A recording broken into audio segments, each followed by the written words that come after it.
everyone! So, I decided to vlog again. It's been a while since I last vlogged. It's actually 4 o'clock a.m. and hindi pa ako natutulog. I don't know if you can see. Pero, hindi pa ako natutulog kasi hindi ako makatulog. Ayoko kasi na makatulog ako ng 2:30 and I have to wake up. I wake up every Monday to Friday at 4:30 a.m. because I have to prepare for the kids since they're both going to school at around 6 a.m. So I have to prepare their baon and all that. So 4:30 a.m. nakaset yung alarm clock ko. So ayoko nang natutulog ako ng later than 1 o'clock or 2 since mahihirapan ako magising. Since it's already 4, siguro I'll start preparing na para later yung kids na lang and I can still rest. Kasi minsan kahit 4:30 ako gumigising, it's still not enough na yung times since 4:30 to around 6 yung prep time namin for school. Since we have to leave the house at 6 o'clock, dahil sobrang traffic. I don't know if any one of you is from Pasig, you would know that Pasig is the traffic capital of the Philippines. No, sorry. Ako lang nagsabi nun, pero sobrang traffic dito. I decided lang to vlog because I haven't vlogged in like a year. I think the last vlog that I did was in 2014 or 2015. Plus the fact that I have not created any video, any tutorial whatsoever since I think first week of July or last week of June. So it's been a while and I got an idea from I forgot who, but what I've been doing kasi whenever I vlog is that I upload like today's vlog, I'll upload it immediately and I know it's boring, something like that. Ang gagawin ko ngayon, I'll consolidate like probably 2 to 3 days worth of vlogs and just create one vlog entry. As usual, hindi naman eventful yung araw today, pero wala lang. Gusto ko lang mag-vlog. So, yeah.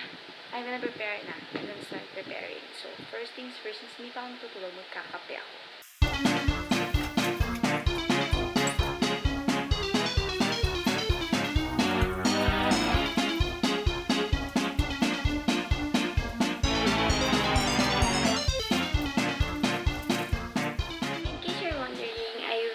Kids up at around 5 o'clock. Pahirapan pa yan because my youngest, especially Avery, she's not used to waking up that early pa. Since kaka-grade 1 lang niya and she transferred to in school na rin. That's why pareho sila ng pasok. So, 5 o'clock ko sila ginigising. Kaya wala pa akong kasama ngayon. I mean, wala pang gising. Ako pa lang. Okay, so tapos na ako magsaing and it's mommy mode on pag naka-clip na ng ganyan. Anyway, yeah, ang gagawin ko na lang is meron pa akong 10 minutes before ko sila gisingin. So, magpiprito na rin ako. Nuggets yung ulam nila today. And yeah, dito tayo sa dirty kitchen.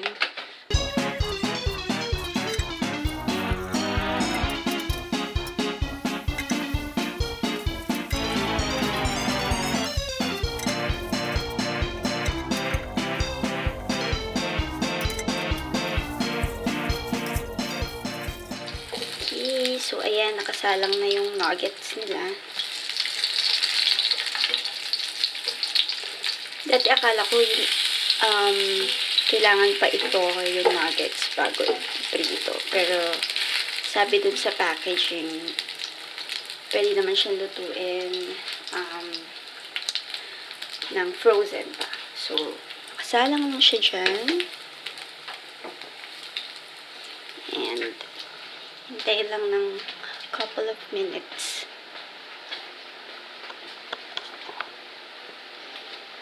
Just gonna get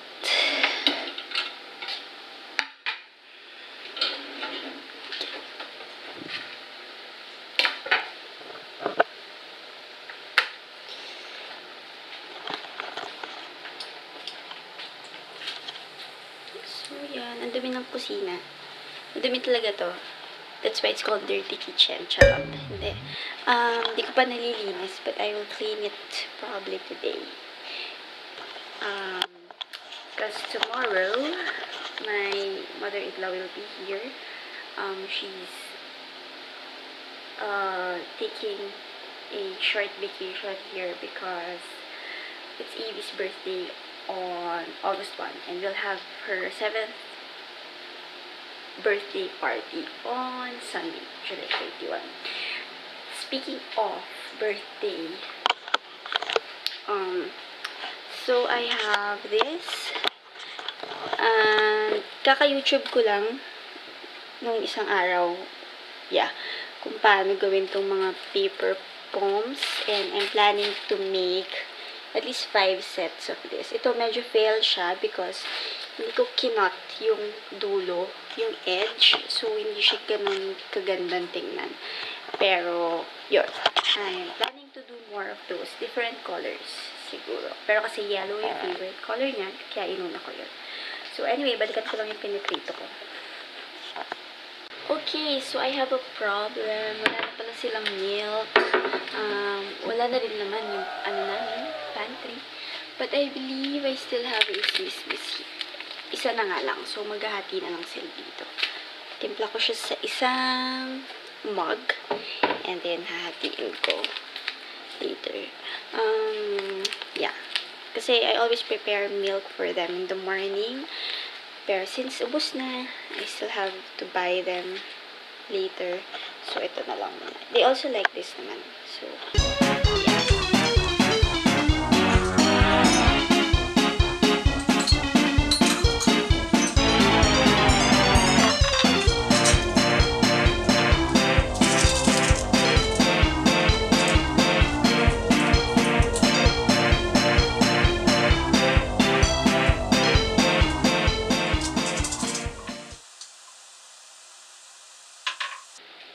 So, I have to make them up na because I think it's already super past 5. Hey guys, I'm back. So, it's already 2 o'clock p.m. Nagising ako around 1:30 or 1:20. Since nakatulog ako, mga mag-8 na. Ginagawa ko ngayon is I'm just uploading pictures on Google Drive because I have to free up some memory here in the laptop para pag in-edit ko ito, masasave ko siya ng HD. Medyo mababa kasi yung memory nito. And then, in a bit, I'll be having my lunch. Ito na rin yung kids. So, 1:20 kasi yung dismissal nila today. Dapat mag-grocery kami, pero ewan ko kung makakapag-grocery ito kami. Pero 2 o'clock pa lang naman. Depende kasi it's going to rain. So, yun naman lagi yung problem. So, yun lang. Okay, so, 2:30 na. Kailangan ko nang bumangon. Bumangon talaga. Tumayo.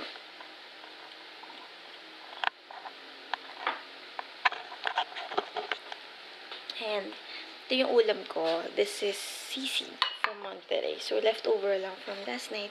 Initin ko lang siya.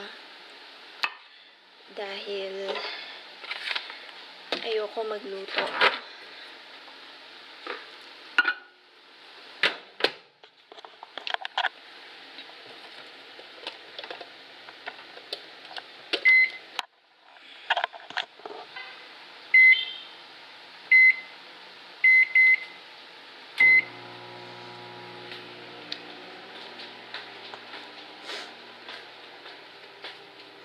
Tapos ito, yung rice na sinain ko kanina. Ito na rin yung kakainin ko. That's a tip for those moms out there na nag-prepare ng baon ng kids nila. So, ang gawin nyo, para hindi na kayo magsaing ng lunch. Magsaing na kayo. Kung magsasaing kayo ng food for your kids in the morning, sabay niya, idamay nyo na yung lunch. Kasi mas tipid yun. And yun nga, kakain na lang kayo. Kahit yung ulam, para init-init na lang. Ganun. konting init lang since konti lang naman.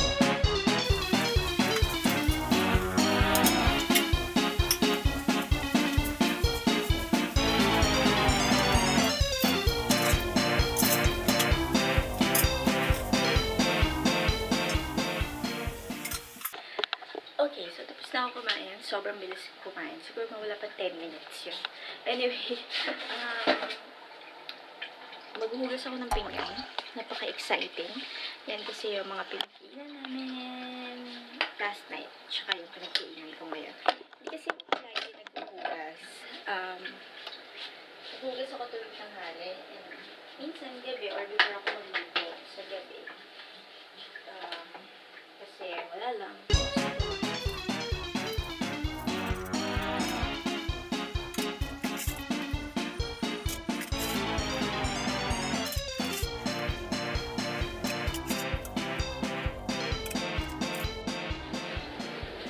Siguro mga 5 to 6 times ako mag-process. Hi guys! So, update lang on how this whole day went. So, nag-grocery kami. Me and the kids. And ito yung mga pinamili namin. Ipanaayos.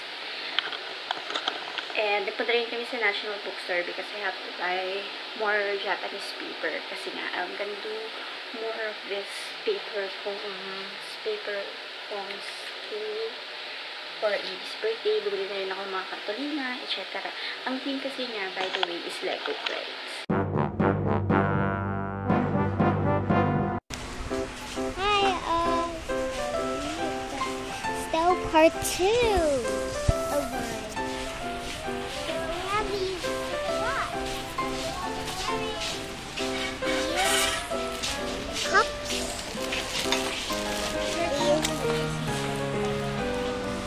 Oh, we should look at the games. Let me see. Give me these. So, what we're going to see?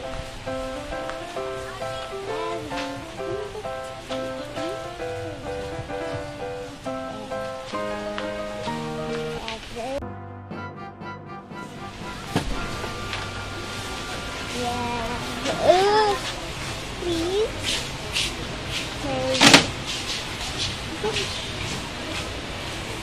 Kasi luto agad ako. So, nakapagluto na ako. Ayan yung ulam namin. Grabe, it's been a while since I last cooked beef steak. So, medyo hindi ko sure kung tama yung ginawa ko. Pero parang okay naman yung lasa. I think dito sa house nito, never pa ako nagluto. Lumiwat kasi kami dito ng 2014.